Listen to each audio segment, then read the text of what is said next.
Hello everyone, it's Jamal Thomas. Welcome to the Progressive Soapbox.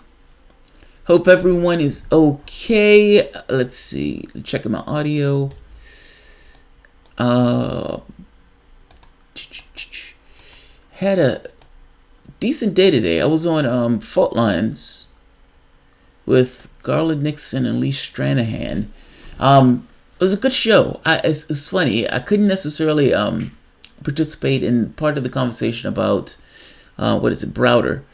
But Garland Nixon is going to be on the show at 5 p.m. today, and he's going to explain more about what that part was about. Because I got to be honest, I was somewhat partially in the dark. I knew basics about it, but they knew far more about it than I did. I have this magnificent bastard up here, one Mr. Jeremy Corbyn. Now, Jeremy Corbyn is being slandered and attacked.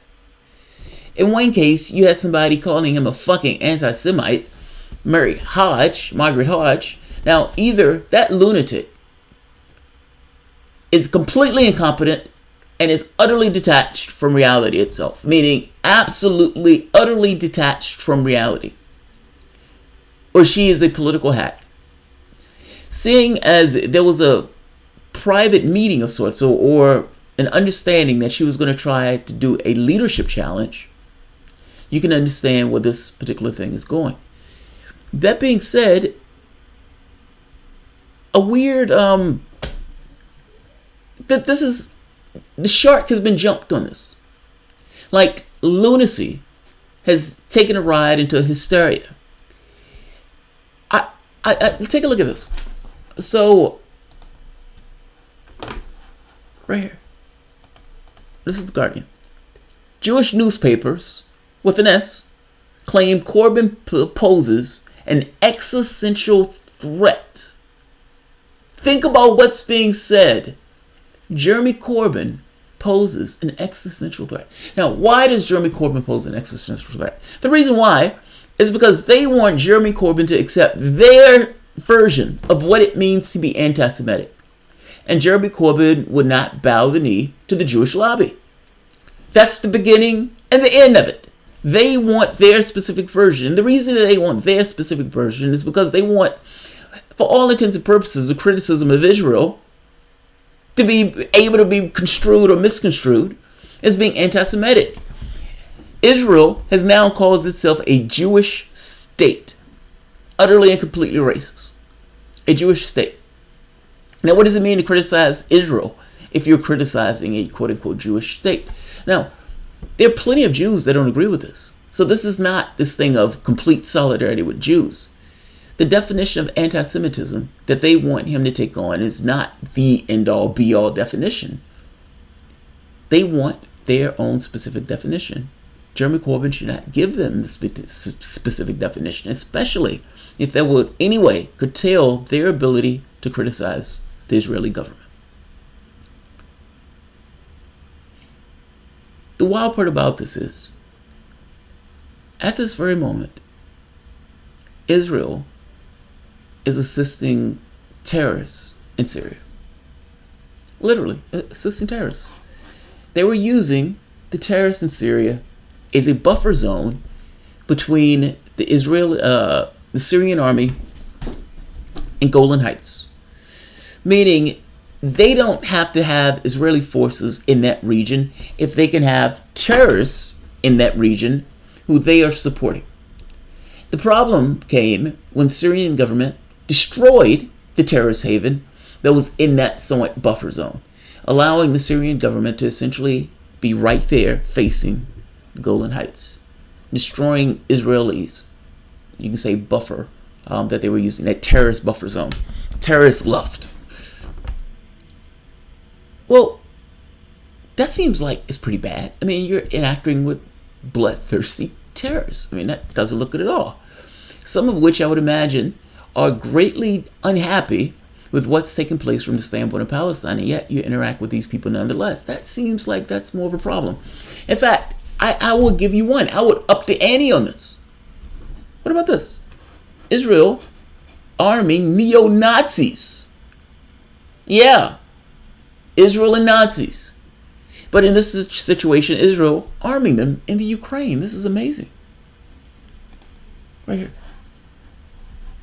This was also in Haaretz. So it's not just electronic intifada. You're arming Nazis. They're literally Nazis. Hitler saluting Nazis. Torch bearing, marching, stomping. Nazis. And you're arming them. But the problem in this situation, the guy, of all of stuff that's taking place in the world, the one main problem that the Jews on the planet have to deal with is Jeremy fucking Corbyn. Because according to the Jewish newspapers, he is an existential threat because he doesn't take on their specific version of the word anti-Semitism. You people are fucking insane. And by you people, I don't mean all Jews. I mean the fucking idiots that pen the letters calling Jeremy Corbyn an existential threat. Do you understand that to some degree, this is the reason for the trust in media falling away? It is utterly detached from reality. The things that you guys say from the standpoint, this magnificent bias that drips off the things that are being written, supposedly from objective people giving opinions and everything else, is nonsense. You're biased actors. There is nobody in their right mind that can look at Jeremy Corbyn and say that Jeremy Corbyn is anti-Semitic. And the fact is, you just want a political capitulation wrapped in this idea of this repugnant smear of anti-Semitism. I'm sorry, it's gross. I didn't like it when Hillary Clinton ran, calling everybody sexist because they didn't vote for her. It was gross then, and not just that. It undermines the argument against people who are making the case for real anti-Semitism. Meaning, there are people out there who are facing a certain amount of resentment. Hey, those Nazis in the Ukraine that Israel was arming, that the Jewish state was arming, those Nazis, I would imagine that there were people in that area that are facing some level of discrimination, seeing as they have actual Nazis that are roaming the streets with weapons given to them by the Jewish state. You undermine your argument. You undermine whatever you say you believe in when you make arguments like this. There will be some stupid idiots that will believe you, some Blair Rights that would tick the number up to make it look like there are more people that are backing this position than there actually are. All I'm trying to get across is I understand the politics of trying to smear somebody. I think it's repugnant. I understand the politics. But when it is so out of whack with reality, you lose the faith and the trust of the people who may have given you the benefit of the doubt. And what I would wager to you is, whether you're in the United States or you're in Britain, it's stuff like this, these hyperbolic way in which people talk about issues like this. I understand having to go at somebody about their policy choices. It's just utterly gross to me to use race in order to tar somebody in this way. That's all. Not to mention, they weaken their own argument, whatever that argument is, by using something like this, especially when the argument in no way has the capacity to stick because it is so out of context of reality. It's like, come on. I'm going to put both articles at the bottom. I'm not going to read this article because this article is a rehash of the nonsense that they've been pushing forward prior. We want Jeremy Corbyn to take this specific definition of what it means to be anti-Semitic. Jeremy Corbyn is not taking that definition because that definition to some degree constrains actual criticism of Israel. And the fact is, part of the issue here is that he acknowledges Palestine. He acknowledges Palestine. He say we need to do more for Palestinians. And looking at some level of fairness is something that Israel does not like. When that spy had infiltrated British politics, and that spy was talking about not liking Corbyn, well, part of that was this idea of a leadership challenge because they didn't like this idea of Corbyn recognizing Palestine. They want complete and utter allegiance. And if you're not willing to give it, they don't like you. I would wager that Hodge and these attacks, these repugnant, nasty, disgusting hysterical attacks on Corbyn that tries to smear him in this way is not necessarily out of... There's also an allegiance with this, with the Blair Rights of the bunch. You can say the Jewish lobby and the Blair Rights have all of a sudden come to this idea of, hey, we can smear him in this particular direction, so let's attack him with this particular point. Well, he's not capitulating, and he should. And I got to be honest, I would wager that the people who love Corbyn love him more because he doesn't. That's probably why they love the guy. So, I'm putting all of this at the bottom, this nonsense attacking Corbyn. It's BS. It's utter BS. I hope he sues. I really hope he sues her. There should be some action within the party itself for calling the leader of the party a fucking anti-Semite with not a shred of anything to show for this assertion that he's a quote-unquote fucking anti-Semite. 2, he should sue her, meaning he should prosecute her for slander. And 3, keep ticking along. Don't bend the knee if you don't want to bend the knee. If you believe that the definition that they're trying to force you into, it's not a standard, by the way. People make their own standards. They came up with their own idea and they're calling this particular idea standard. They're trying to get him to capitulate. He should not. He should not. And they love him because he doesn't. So, Hodge is a typical swamp corrupt politician. Yes, she is. Yes, she is. Some guy called me a Nazi today. What the fuck? Yeah, what the fuck is right? What the fuck is right? Order of chaos. One of the main purposes of the media propaganda machine is to trick the population into believing that the vast majority of the population believes something other than what they believe. You know what's wild about that? Yes, you're right. Look, the most of the country is low wage or middle class.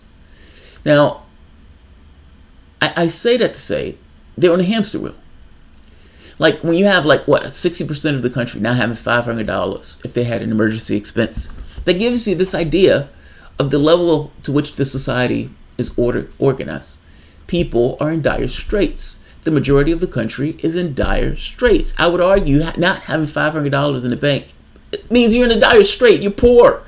Now, no, they may not specific definition of poverty, but I would say the definition is probably out of whack or out of date. What is your life like, and is your life difficult, and are you running a hamster wheel just to make ends meet? And if you fall off that hamster wheel, are you going to be destitute? How many people does that resemble? The reason I say that is that the majority of the people who you see on television are millionaires. They're millionaires.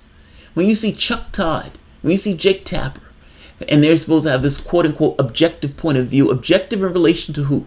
Objective in relation to what? Objective in relation to being a millionaire, maybe, yeah. Of that particular class, yes.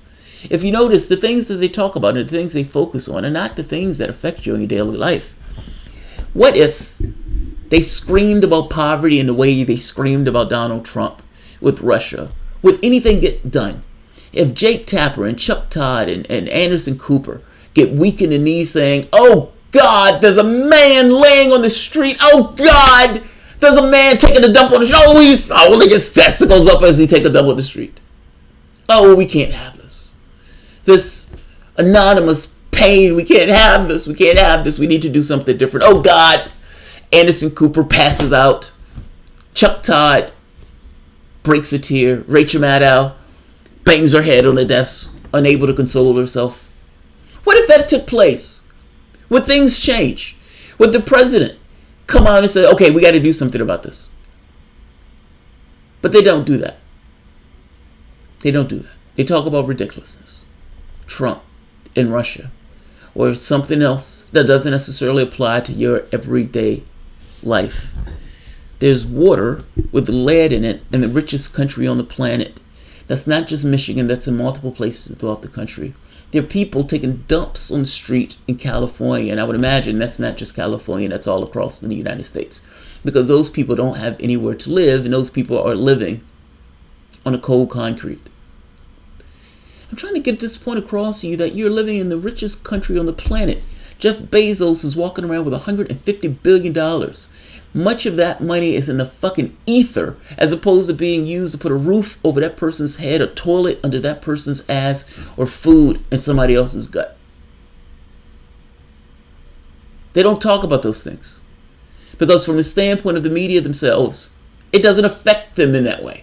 They're people looking at reality through a glass, talking about themselves incessantly, and projecting it out as if that is the mainstream. That is not the mainstream. I guarantee you that those people, everybody that you see on television, 99% of them will have more than $600 in the bank. The overwhelming majority of them will be millionaires. And if you're talking about media and news, you are talking about people of a particular class. And what they project to you is the things of that particular class, the things that they care about. That is not necessarily the reality of the people throughout the United States. If you talk to the people from the standpoint of the parties, and you go to the public and you say, what do you want?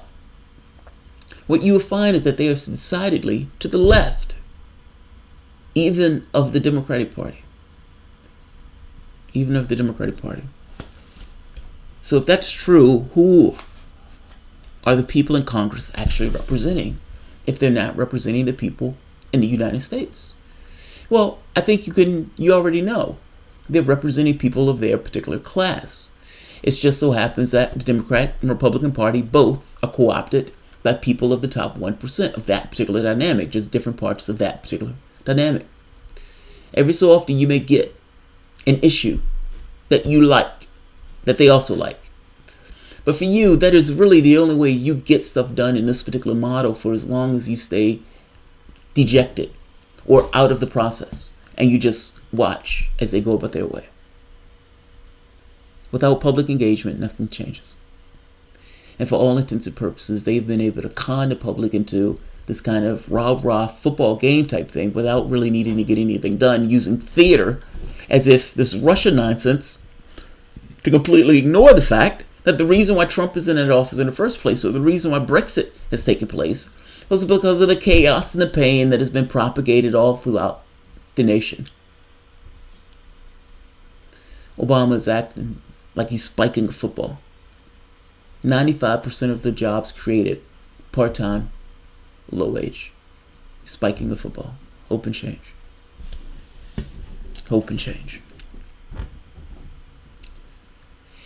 I don't want to go too far away from the point.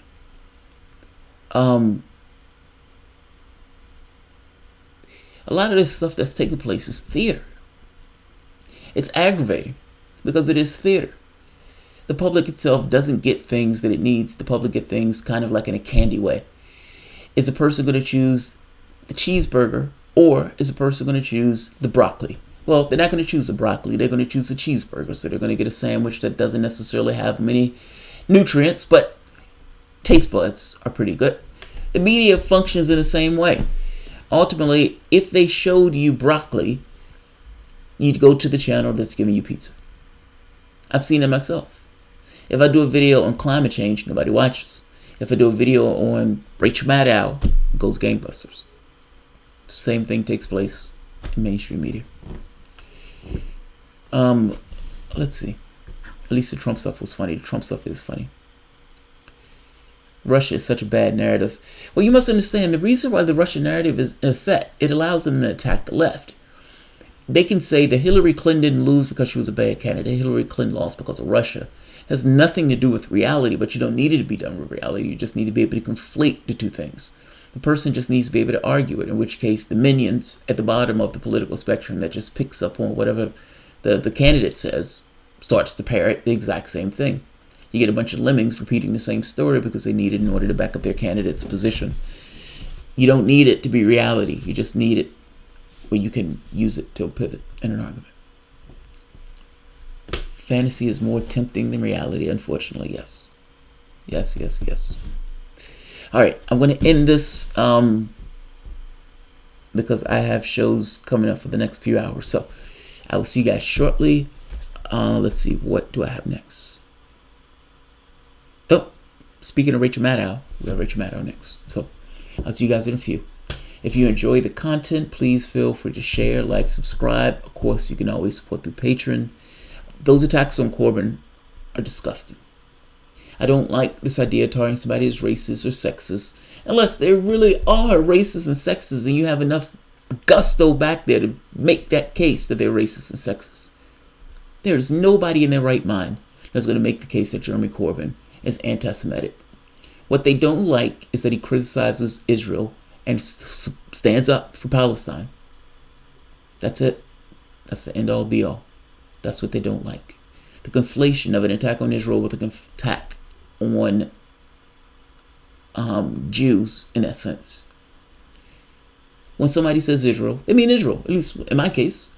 But they want to be able to make the conflation between those two things. And Corbyn is not backing down into a definition that will put him into a corner. Good on Corbyn. It's the reason why people love him. So, Joshua Renshaw, Corbyn didn't support Hillary Clinton. What more evidence do you need? He is anti-Zionist, also racist, sexist, Putin puppet, and an anti-PV, which is the worst. Anti-progressive voice. Oh God, that's hilarious. That's hilarious, Joshua. That's completely hilarious. All right. I'm going to end this. I love that. He's also anti-progressive voice. That just makes it work. He's everything. All right, guys. I will see you shortly. I will see you in a few. Thank you. Bye-bye. Oh, if you enjoyed the content, please feel free to share, like, subscribe, and of course, you can always support through Patreon. Thanks, guys. Leave Jeremy Corbyn alone. This is not going to be able to take him down, by the way. And this man is going to be your next prime minister. Get used to it.